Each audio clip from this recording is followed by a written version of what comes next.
Hiawatha Bray here, the real Hiawatha Bray, not that fake one you might bump into occasionally on the internet. Like probably just about everybody, I have more than one online identity. And it turns out that that's probably a very, very good idea, according to a new book by Judith Donath, a fellow over at Harvard's Berkman Center. She's talking about the real importance of using multiple ways of identifying ourselves online as a way of fully expressing our personalities out there. And Google seems to have come around to the same idea.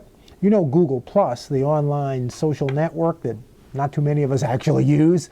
If you use Google services, you are technically a member of Google+, but not that many people use it actively. Well, maybe we should start, because now Google+ will let you sign up and use a fake name. It used to be they didn't allow that. They were just like Facebook. You had to use your true identity. But they're coming around, apparently, to the idea that allowing people to use fake identities online is a really good idea. What's the argument against it? Simply that people who are not using their real identities are going to be vulgar and say hateful, nasty things under the cover of anonymity. Well, it turns out that's not true.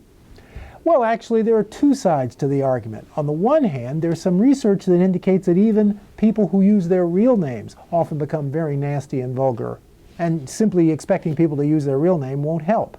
Anybody who uses Facebook much has seen this.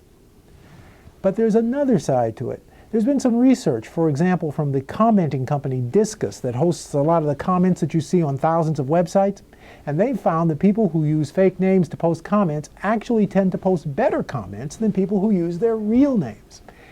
Dr. Donath over at Harvard has an explanation for why that might be.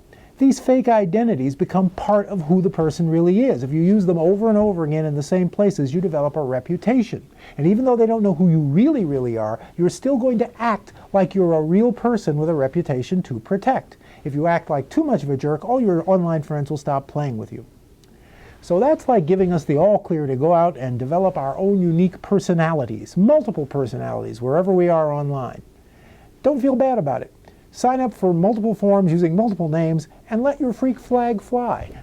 I'm not that freaky, but I try to do it whenever I get the chance, and I think it's probably a better way of expressing yourself on the internet than trying always to be perfectly honest about who you are.